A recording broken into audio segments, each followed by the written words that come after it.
a tea party, and we're here with investigator David Eason, and he's running for Constable Precinct 2, which is the Conroe area. It's November 20th, and David is with me is Larry Rogers, Dale Fessenden, Bob Bagley, Dennis Tibbs, and Pat Tibbs. And as we discussed, why don't we get it started, and you have up to 5 minutes for an opening. Okay. My name is David Eason. I grew up in Precinct 2, moved here in 1980, and I'm from a law enforcement family. Both my father and my brother both served in Montgomery County. I'm 44 years old, and I first started in 1998 in Harris County, the Sheriff's Office in Harris County, and I worked there in the jail division on patrol before coming up to Montgomery County in 2008, where I was hired on as a criminal investigator. I've been a criminal investigator for approximately 11 years.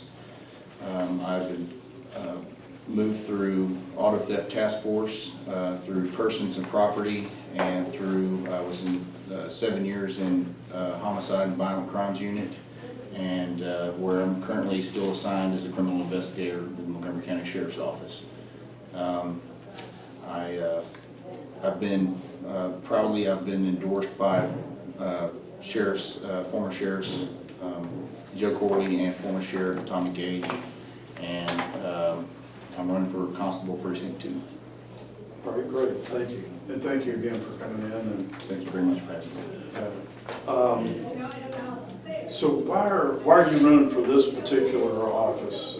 You're the sheriff's office now. Why are you, I guess, changing hats to get in the constable's office? Well, I think first, law enforcement in general is for me, it's not about status, it's about service.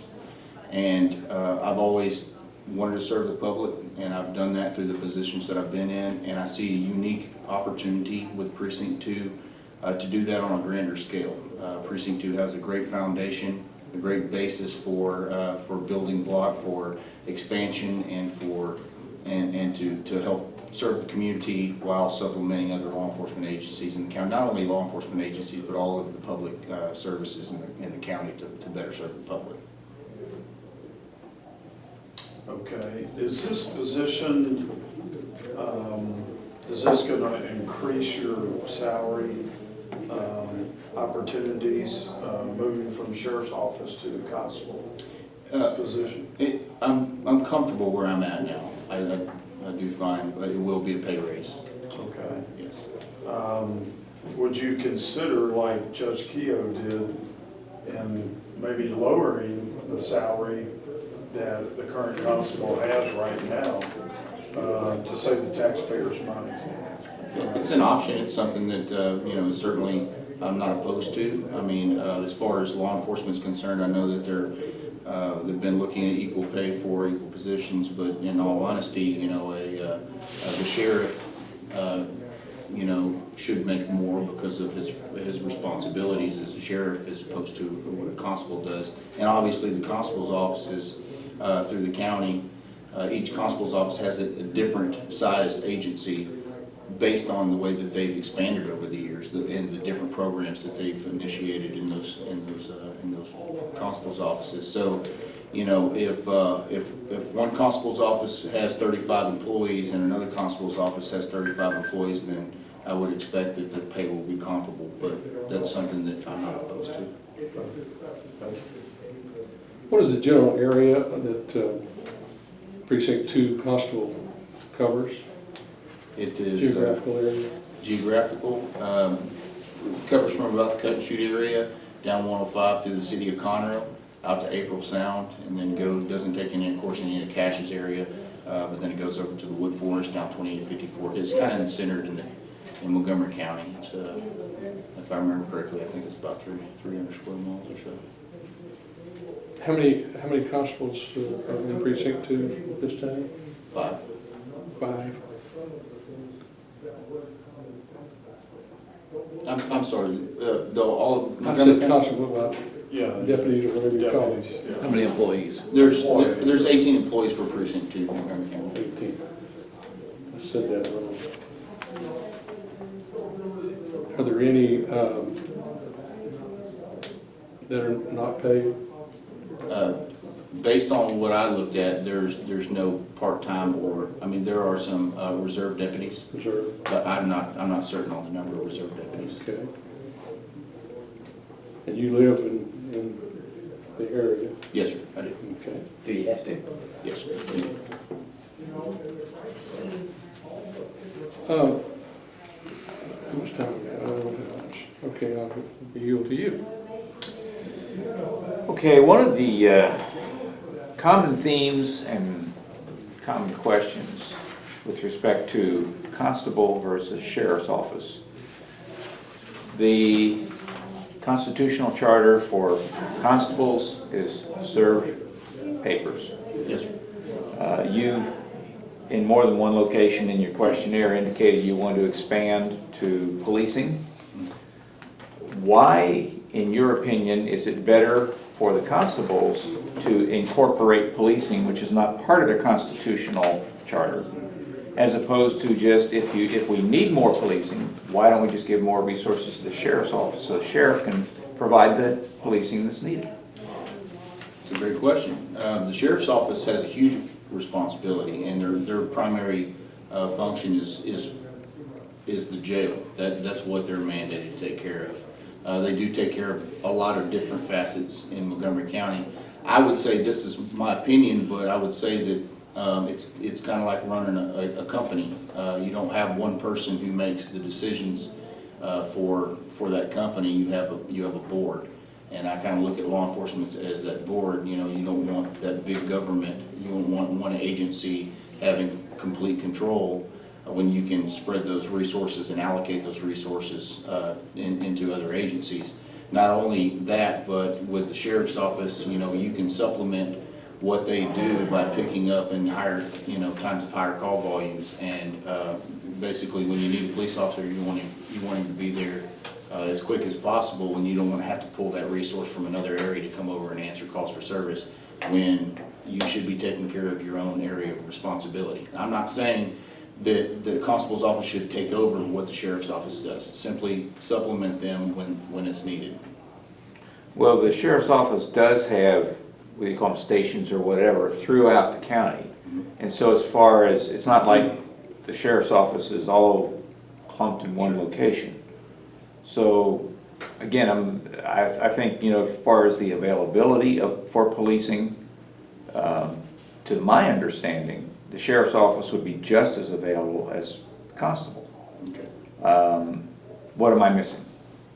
Well, I don't necessarily think you're missing anything. I think it's a difference in perspective. I mean, from a law enforcement from standpoint, you know, having those, basically, you want to see patrol units driving around your neighborhood. Doesn't matter if it's a sheriff's office or a constable's office.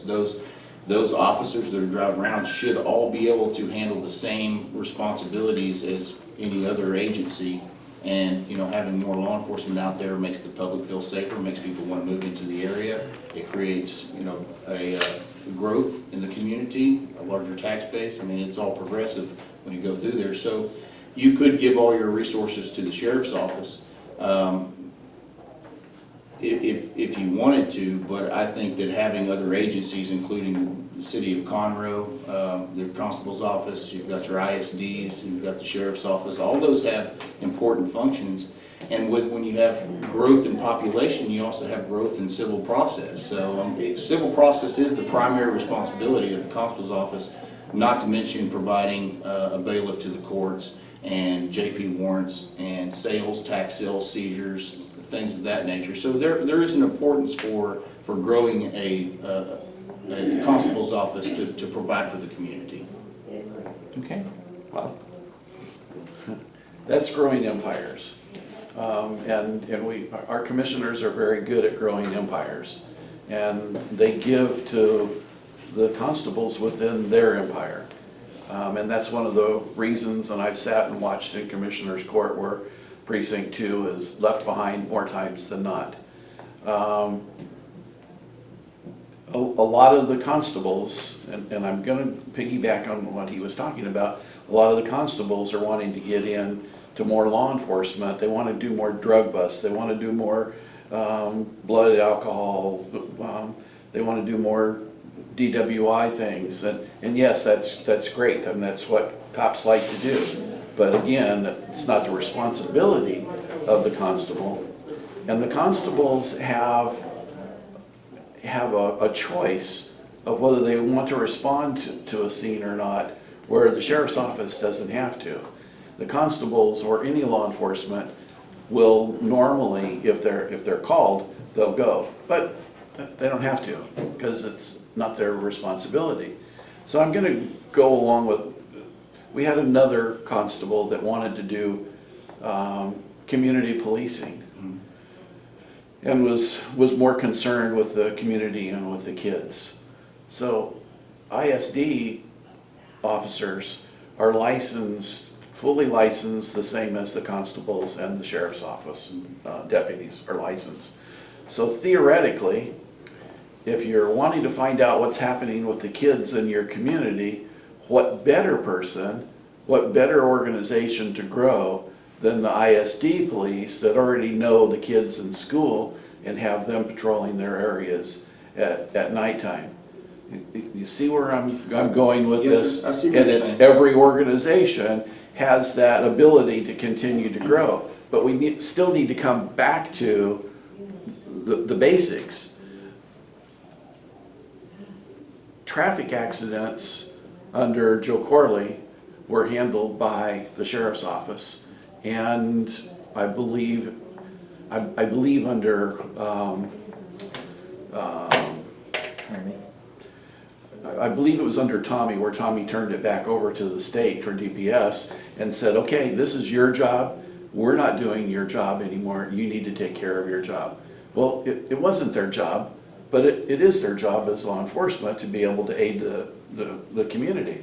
So I'm putting the same correlation between what happened with them and then what the constables are trying to do on the other side.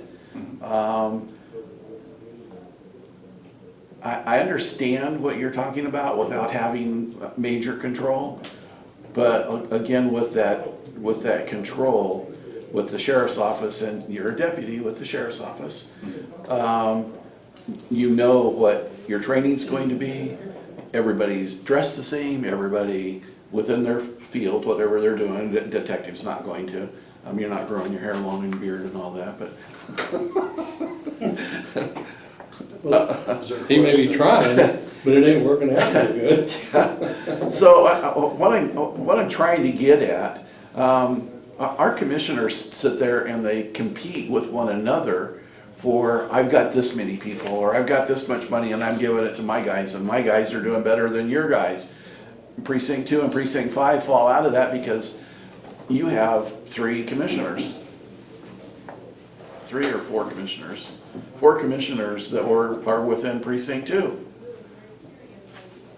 Why do you feel it's Well, to answer, important to do this? Because I'm having a hard time. I guess a better question is, This. why not grow the agencies that you have established? Why not just have a state police? Why not have one law enforcement agency for the entire state of Texas? Well, I mean- that's why we have the Constitution Right, that dictates exactly. what these responsibilities are. And I think in respect to what you were speaking about the traffic accidents, yes, that was something that transitioned, and I'm aware of it, and I won't get into it here, but I think you'll see that that's probably going to be changing. And my opinion is, it doesn't matter what agency, what officer runs across a problem, every officer should be trained to handle whatever situation they run across, whether it's an accident, or whether it's a theft of bicycle, or whether it's a interdiction, traffic stop on 45. It doesn't matter what it is. These officers should be trained equally, and they should all be able to handle the whatever situation is there. Because the public expects that. The public expects that whatever Right. is they're faced with at that moment in time, and they don't care if it's a sheriff's deputy or constable. And I get what you're saying. I understand what you're saying. I think that the constable's office is They can do civil process, but they can also practice criminal law. And I don't think that that's necessarily an issue as far as, now, I can't answer for the commissioners and how they allocate their resources. I've seen it firsthand. I know exactly what you're talking about when it comes to seeing how they deal out their budgetary and their salaries for officers and cars and stuff like that. Some of that may be favoritism as far as the way, but it also, some of it is showing a need for the resources. You have to show a need, and you have to be able to explain why those resources are necessary. So when you go to Commissioner's Court, you can effectively communicate that and say, these are the stat-driven reasons why I need these resources, and then say, this is what I'd like to have. This will help me to alleviate this problem here, and have them see if they can give you those. But until you show it to them and at face value, and you show it to them in a stat-driven report, then that's a lot of the reason why Precinct 2 doesn't get the resources that they ask for. Okay, thanks. Okay. Well, along that same line, if the constable's job is process service and the sheriff's job is the jail, who are citizens supposed to call for stolen bikes and speeders and muggings and robberies? And Well- how would I know who to call?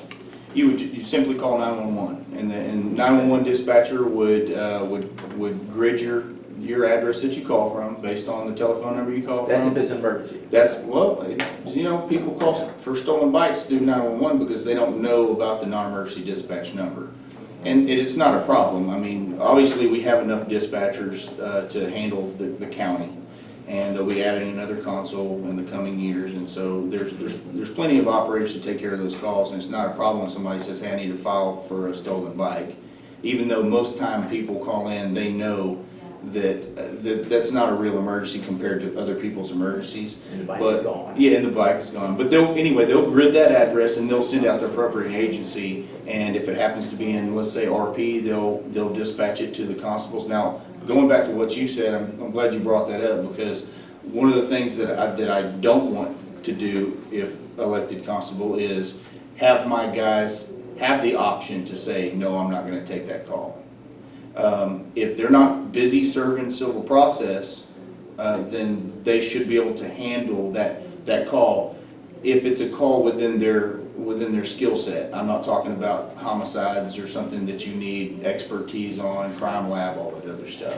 What does the 911 operators know when they need some expertise and pick the right person? Sure they do.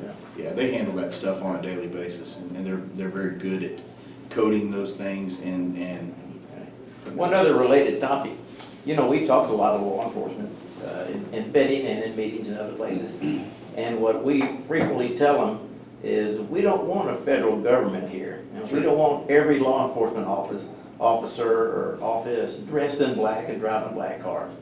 So what does Constable 2 wear, and how are their cars, and what would you change, or what would you accept? Well, to be honest with you, I probably wouldn't change a whole lot. I think they wear a green shirt and some green, regular uniform type pants. And one of the ways that I don't plan on changing uniforms, a lot of elected people come in and they spend a bunch of money changing uniforms and badges and striping on cars, and I don't need to do that. That's not necessary. It's a waste of taxpayer dollars, in my opinion. And so, I'd like to keep things all kind of along the same lines. And one of the other things that I'd like to do, speaking of, and I totally agree with you when it comes to the men in black and wearing the BDUs. I don't want a SWAT team. I don't need one. The sheriff's office has got one. Conroe PD's got one. Those resources are there, and they have a lot of equipment and personnel for that. One of the things that I would like to do that I was looking at is creating a law enforcement driven type of homeless outreach team. Something that I could couple with the city of Conroe, the homeless. I have connections in the jail who I can kind of see the patterns of the homeless people who it's more of a revolving door. They go in, they get arrested for vagrancy, they get food and medical care, and they come in and they come out. And there's really not a hard-nosed solution as far as, but getting something along the lines of getting these people identification so they can get into homeless shelters and get into programs like with MCHD. My understanding, they have a contract with the county for an indigent program to where they can get medical care, but they have to have identification to do that. And from my understanding, Collin County, coupled with DPS, and DPS approved them to, when they have a homeless person that comes in there, they can use their jail identification because they've gone through the APHIS program, and they can take that jail identification to DPS and get a government-issued Texas ID card, so they can participate in these programs. And can they vote then? That's a great question. I don't know how to answer that. I would imagine if they're not felons, but I think you have to have a registered address to vote. Well, you have to be here legally, right? Yes, Yeah. yeah. Okay. Well, a lot of these homeless folks are, here because of natural disasters that Oh, yeah. have occurred, and a lot of them are veterans, and the jail actually has a veterans program that helps get veterans back into society again. David, what sets you apart from your opponents right now? The incumbent, Gene DeForest, has been there for a number of years, and you have two other law enforcement officers that are also challenged. What puts you ahead, not only against the challengers, but also the incumbent? Well, I guess I'll leave that up to y'all to determine, who the better candidate is. But I think that I have a more well-rounded law enforcement background when it comes to, just the different areas that I've been in. I mean, when you go out and you work criminal investigations for as long as I did, you have to manage people, and you have to manage scenes, and you have to deal with a lot of things. And coming from two different agencies and seeing how the seventh largest agency in the United States handles their business, I think it taught me a lot as far as how to become a leader and how to manage my resources the way I need to, my time management.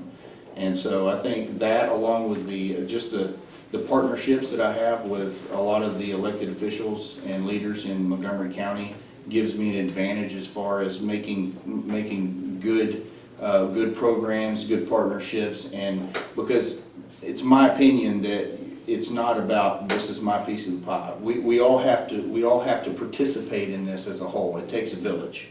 And so, working well with not only the sheriff's office, but other constables' offices, Conner PD, and MCHD, and the fire departments, and every agency in the county that offers a public service, we need to work well with, so we can make sure that the community and the citizens are actually being served the way that they should be served, for the purpose of making sure that the job gets done on a daily basis.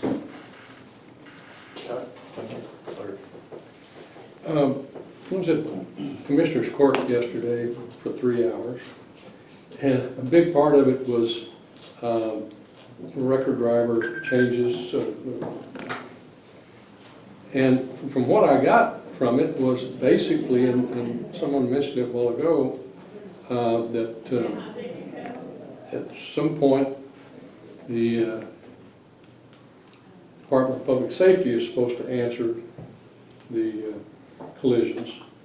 And in some areas they do, in some areas they don't. And I've heard most all of the drivers say that in different areas of the county that the constables answer the traffic wrecks. Sheriff's office in some part of the counties don't answer and they were complaining that they didn't want to complain, but they did. Right. So what is your understanding of all that the way it is now?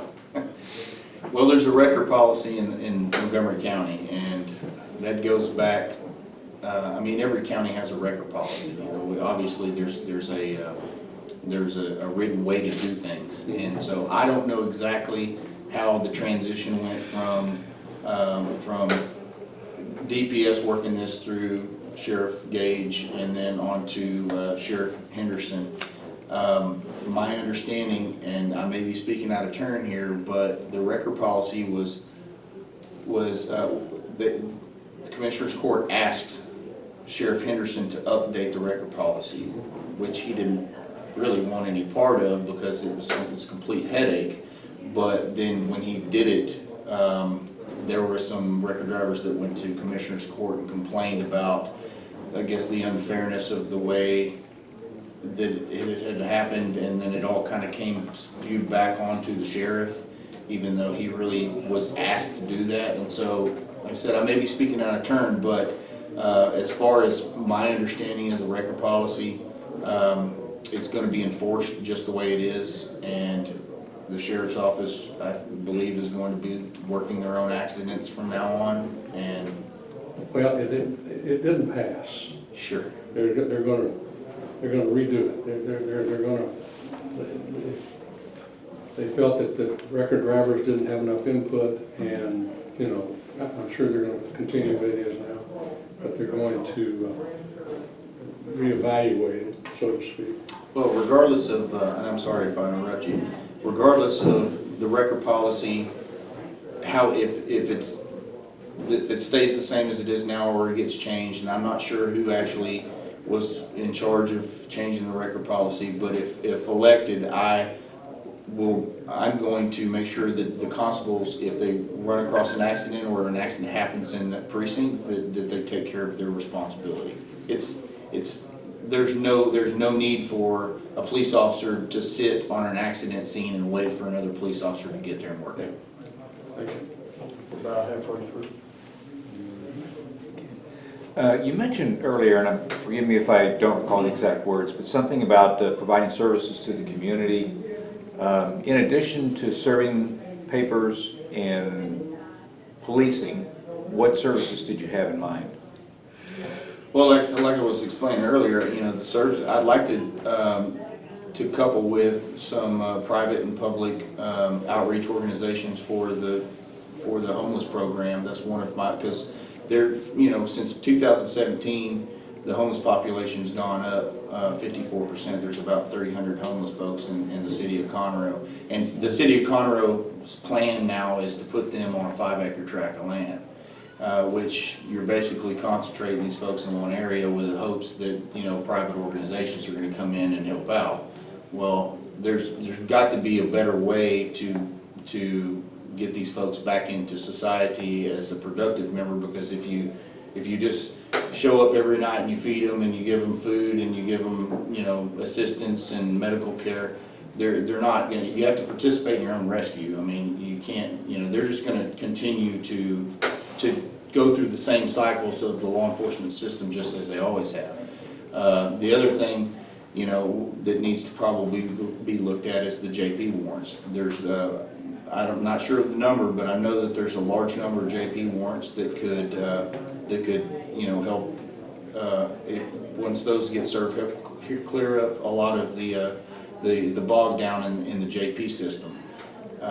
So those are just a couple of ideas that, you know, that asset forfeiture, tax sales, you know, those kinds of things. You know, when you go out and you know, you do see somebody's property based on liens from these lawsuits, and you take their property and you sell them to satisfy those judgments, you know, that money is also, you know, goes in and out of the general fund. So.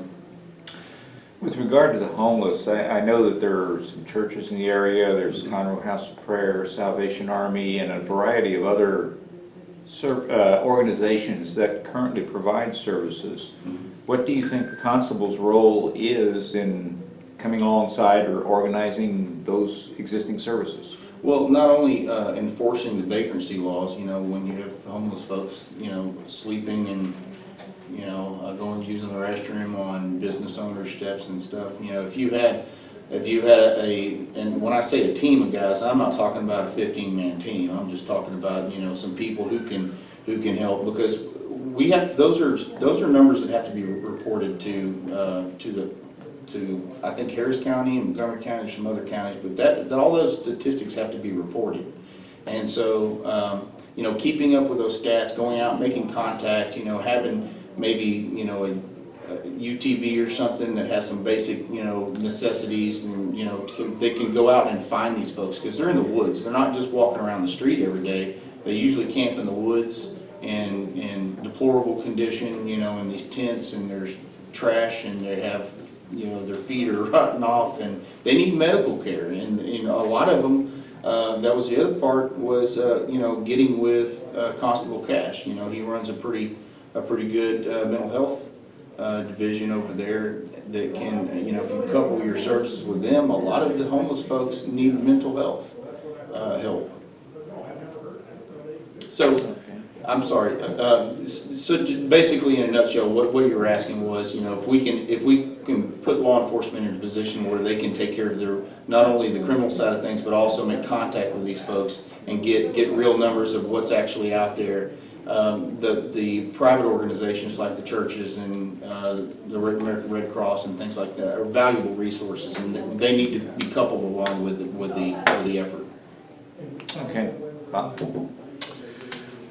You brought up civil asset forfeitures, a topic and a process that's been thoroughly abused in this county. Give me some insight as to your feelings on what and when should be taken away in a bust. Well, the asset forfeitures, well, as far as sales are concerned, asset forfeiture, anytime that anyone uses something in the commission of an offense, it's subject to asset forfeiture. You use a vehicle to go rob a bank, and that vehicle is subject to asset forfeiture. Doesn't mean it will be seized, it just can be seized. But when you're talking about sales of tax sales and things, that's a different beast altogether, because, you know, if you default on your tax payments and then the county files a lien, you know, against you, sues you and files, and then you get a judgment against you, and then the constable's office, usually it goes through a law firm, and then the constable's office has that paper to serve, and they go out and they serve that paper, and based on the value, you know, it's usually, you know, pennies on the dollar kind of thing, you know, as long as it's, they can go out and they can seize your property and sell it to satisfy that judgment.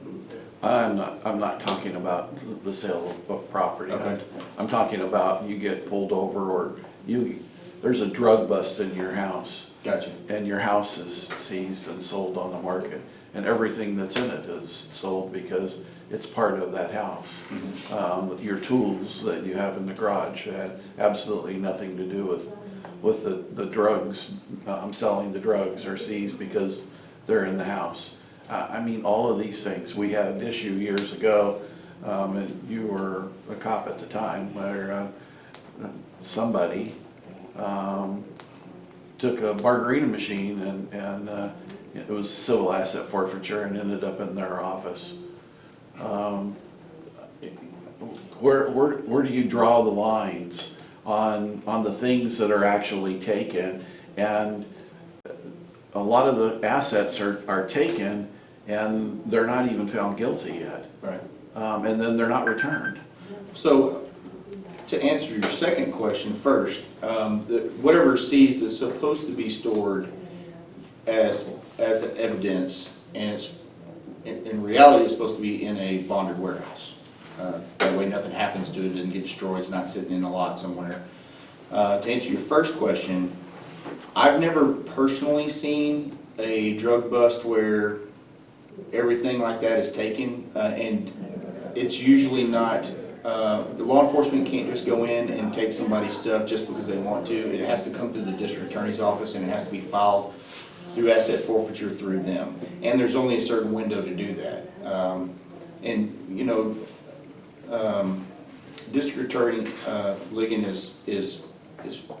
he's I've never seen him overstep those bounds as far as when seizures, and of course with working in the auto theft task force, you know, I haven't personally seen it. I don't know if you have, but you know, working in auto theft task force, usually we'll look at the value of a vehicle, if there's a lien against it, you know, things of that nature, and weigh it out in totality to see if that's something that, you know, if somebody's going around, and not to discard your drug raid, scenario, but if somebody's going around and stealing somebody's property, and we can show a pattern of theft, of they've stolen something 5 times, should they keep that vehicle? Or if they keep that vehicle, are they gonna continue to, you know, create victims along the way? I mean, in my opinion, at some point, you know, you have to take the toys away from the bad guy and say, okay, that's enough.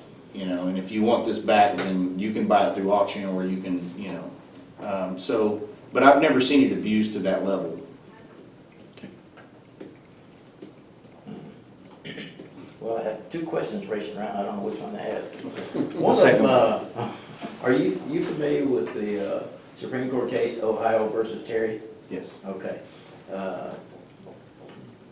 I had a case where a deputy in another county came on a private property, and you just said that they normally don't take things just because they want to.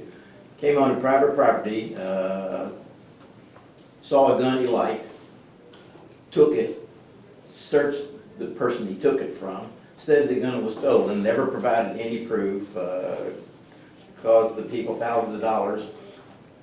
And I've talked to a number of law enforcement officers in this county. You know, we're friends with a lot of police people. Sure. And to a man, they said, our guys can go onto private property or into a private home, even if you say we can't.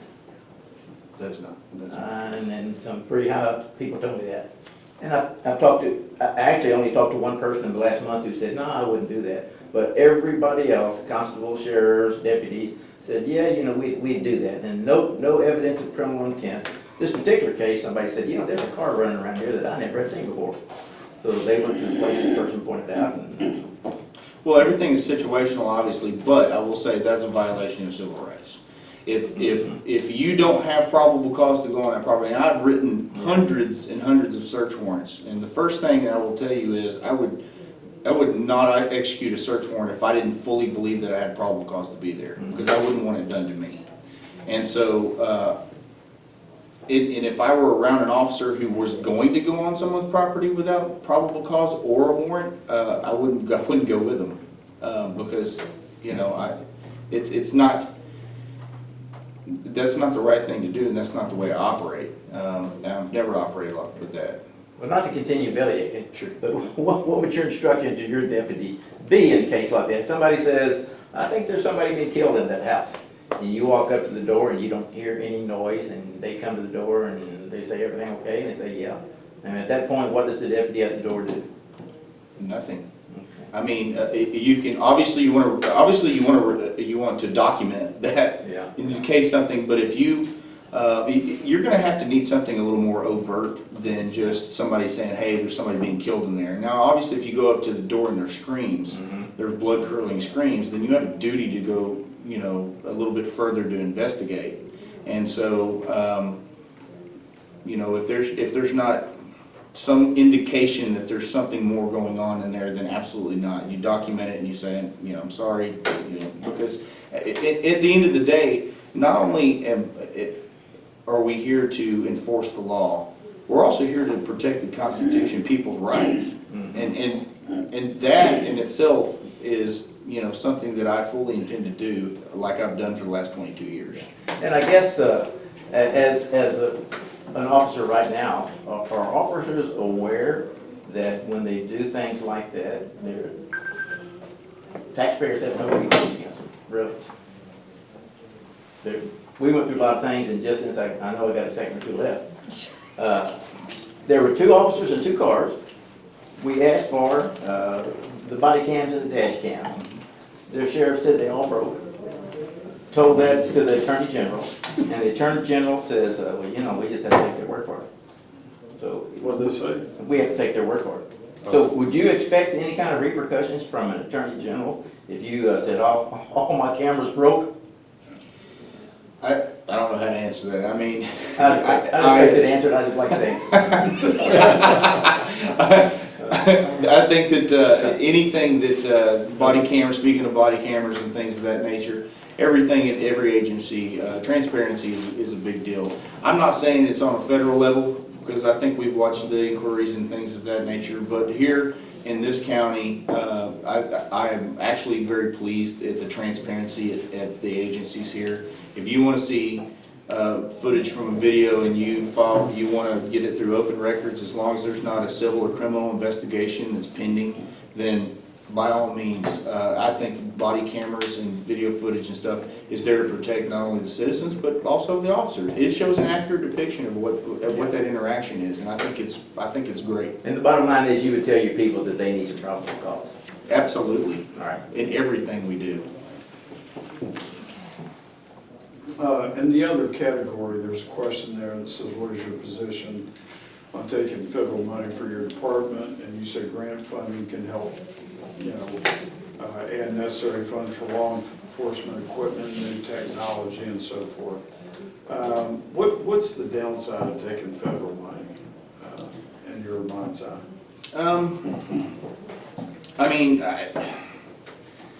I'm not sure. I don't know what the long-term effects of taking federal money is. I know that grants can be good in an asset, or as an asset, because because law enforcement agencies have to report a lot of statistics to the federal government. As far as, everything from racial profiling to, homeless populations and different statistics, family violence, infant death. There's a lot of things that we collect on a daily basis as far as our systems and programs. A lot of those systems are they're mandated to collect that information, and so we have to have not only the equipment, the personnel, and the software to do those things, and they can be expensive. And so, to alleviate some of the taxpayers from having to front the money for those systems, so we can upgrade them and whatnot, grant funding is one of those ways that we can get some of that money to get those programs off the ground. And they're also good for things like, getting equipment for swift water rescue, or things that for like the river plantation area that has had obviously a lot of problems with that, but with the equipment, you have to have personnel, you have to have training, so I think that it's a benefit, but I can see where it would be maybe an issue in the future, possibly, if Now, that being said, Montgomery County is now a gun sanctuary, so, that's one of the things that I was pretty pleased to hear the other day. And, of course, if the federal government came and said, hey, we need you to go take their guns away from them, that's not something that I'd be willing to do. Can I pipe in on that one? Why do we need a gun sanctuary if we have the Second Amendment? Well, And your law officers are required to take an oath to uphold the Constitution, and that's part of the Second Amendment's a big part. So why do we need something else telling you to do your job, and you don't have the right to come into my house and take my gun? warm fuzzy feeling. And I'm basically, because of the temperature that's of the society now, with the constant threat of taking guns away from citizens, I think that it's just a warm, comfortable feeling that people want to know that your local agencies here in your county say we're not going to take our citizens' guns from them. And Sheriff Gage said that years ago, put the letter out that Right. said we ain't going to do it. Right. And I'm not willing to do it either, because I own guns and my family owns guns, and it boils down to this. It's not me against you or anything like that. We're all people here in the same boat, and I protect the people that are in my boat. And if you're rocking it, then I want to make sure that I take care of the people. So I'm sworn to protect people as individuals, and as a group collectively, I'm not going to go and violate anybody's civil rights just because the government told me to. What do you feel about constitutional carry? I don't have a problem with it at all. I agree with it.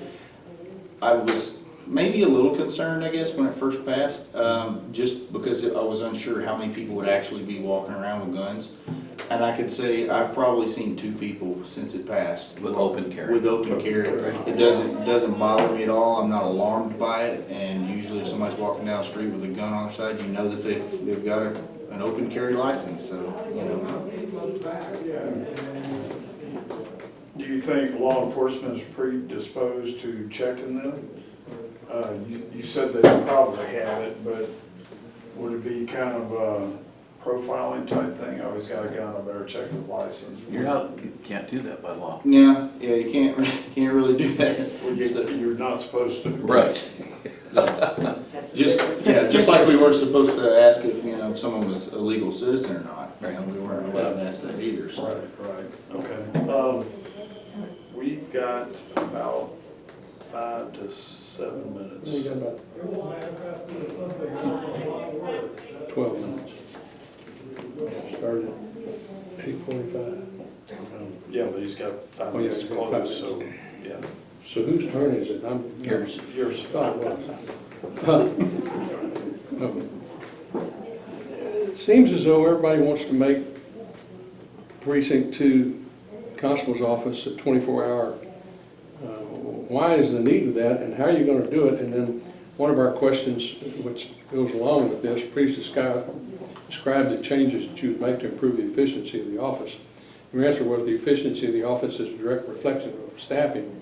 Currently, Precinct 2 Constable's office is only able to perform functions such as civil process, and you touched on all that. How can you increase doing what you think needs to be done without raising the cost? Well, first of all, allocating the resources properly is probably a good start. I mean, any agency that shuts down at 5 o'clock and goes home, obviously, if you've got the personnel there, there's people that, I'm sorry, 22 years of this, I've worked night shift and I've worked Christmases and missed football games and everything else. Somebody has to do it. I mean, it just has to be done. This is the job we took, and this is, the path that I was put on, and so I think taking some of those resources and looking at different scheduling options. Now, obviously, it takes a certain number of personnel to make it 24 hours. I think the bare minimum is like 8. And that's, not including time off, or days off, sick, vacation, training, all the other stuff that comes along with it. So it really takes more people. But a good start would be, without costing any extra money, would be to take a look at how to reallocate that, and maybe, because you can serve process, not all night long, but, into the evening hours. And I'm not saying that Precinct 2 doesn't currently do that, but it needs to be a norm, than it is, a rarity, so. Okay. Can I piggyback on that one? Sure. So I'm gonna go back to ISDs. Okay. So if it's okay for the constables to do it, then why isn't it okay for the ISDs to be doing 24-hour patrols as well? Again, it's not their responsibility, just like it's not the constable's responsibility, but you're going above and beyond. Why am I, as a taxpayer, paying for you to do more than what you're required to do? Because more's better. But I will say, that when you're talking about an ISD, you're talking about jurisdiction. I mean, what is an ISD's actual jurisdiction? The ISD is, their jurisdiction is everywhere within the school district. Sure. They can do any law enforcement, any place in the state of Texas, just like anybody else can.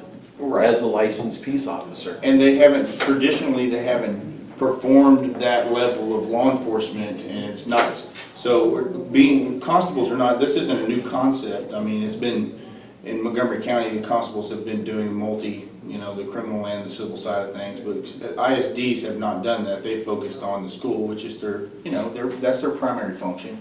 And so I don't really see a need why ISD would be out 24 hours a day answering calls for service, because that has nothing to do, it's not linked, unless you had a bad child a child discipline call or something, you wouldn't send an ISD unit to family disturbance, you wouldn't send them to, That it happens every day in this county where kids are they're running away, or they're not showing up. The officers are responding constantly. And it's taking the constables and the sheriff's office away from their duties by going to somebody's house because their kid isn't showing up at home on time. Yeah. So, again, you can justify anything you want to justify, but you still need to get back to doing the basic job. Sure. Yeah, and absolutely. I mean, as you know, if I'm elected, you know, doing you know, civil process, you know, I want to make sure that it's done professionally and it's done efficiently and that it works the way that it should. What I'm saying is, when you know, obviously that's our primary job, and I'm not saying that I want to create a task force or anything like that. But I think as the population grows and we pay attention to crime trends and hot spots in areas, every area of Precinct 2 has a different need. You know, the 105 corridor down there has a different need than the Cut and Shoot area, and has a different need than the River Plantation area or the Rivershire area. Every area has it, and I think traditionally Precinct 2 has focused on that River Plantation area and kind of left out the rest of Precinct 2 as a focus, and I don't think that that's fair to the people who live outside of this main area downtown when you have a lot of other homes and families that live in other areas. And so as the population grows, you need more law enforcement. I get what you're saying, you know, why not just give it to the sheriff's office? But, you know, I think that having everyone trained at the same level and cooperating at the same level is going to serve the citizens better. Okay, do I get one last shot? Go ahead. Early on in the 2019 legislative session, Governor Abbott seemed to be championing red flag laws. With the kickback he got, he kind of fell silent on that. I don't know that he ever changed his mind. More recently, Lieutenant Governor Patrick has come out with, seems to be in support of more thorough background checks and so forth. What is your opinion of those initiatives? Do you think they would be effective? Do you think they would be counterproductive? Give us your viewpoints. Well, as far as red flag laws are concerned, I mean, obviously in my questionnaire, what I wrote in there is, you know, I don't agree with them. I think that they're a gateway to violating people's civil rights. I mean, you know, taking someone's weapon away from them without due process is not the right way to do things.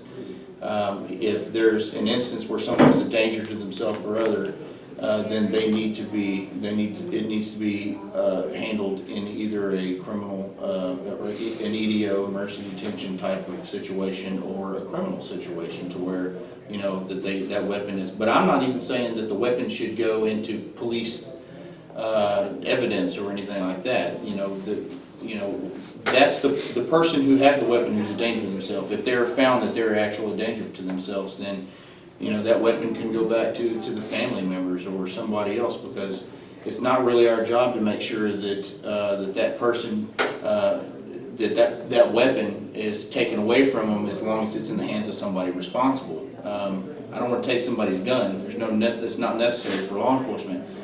I also don't think that when a gun owner sells a gun to someone else, that it's their responsibility to do background checks on them. Nobody should have access to those records except for, you know, people with an FFL or law enforcement. What I meant when I said that, you know, I'm not opposed to other options, I was kind of referring to like when you sell your vehicle. You know, you fill out a form that you sold your vehicle to, you know, John Smith or whatever, and you send it to the state, and the state now knows that you sold your vehicle, and now you're not responsible for crashes or tolls or anything like that. You know, if you buy a gun from the gun shop, obviously it's going to be registered to you, because they're going to run your criminal history, your background and whatnot, and it's going to be registered to you. If you turn around and you sell it to him, and you say, here's your bill of sale, and you send a form off to the state saying, I got rid of this gun, you're not responsible for that anymore. you're not civilly or criminally responsible for what he does with that weapon. And that's kind of what I meant. It's something, it's a simple safeguard. It's not something that's infringing on your constitutional rights to have that weapon or sell that weapon. Okay. Is there a form that you're supposed to send to the state when you sell it? Oh, that was No, Just no, a it's letter. just an idea that, you know, Yeah, and it's the buyer who sends it to the state in a car, and if the buyer never sends it in, then the seller's never off the hook? the seller is, no, if the buyer doesn't change registration or ownership, then that doesn't mean that the seller's off the hook. If the seller takes care of their form and sends it in, they're not responsible for it. Seller doesn't have a form on the car, do they? The seller, yeah, the seller, there's a form that you fill out as a seller that you send into DMV saying, I sold this vehicle, and then you're not responsible for. Yeah. Like You just educated us.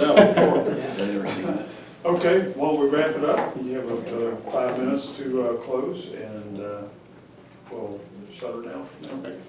Well, I just want to tell you, thank y'all. I appreciate the opportunity to come in and speak with y'all. I look forward to this upcoming election. I look forward to, you know, speaking with other candidates and maybe doing some debates and talking about our different viewpoints. We're all different people.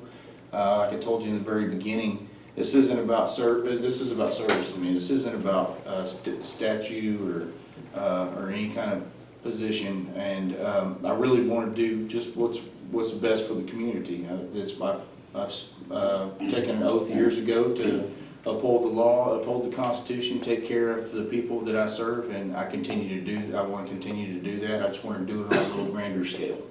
And so I appreciate the opportunity to come in and talk to y'all, and I look forward to our future. Beth, thank you. Thank you for completing our questionnaire and for Yes, sir. coming in for the interview. Absolutely. Appreciate you.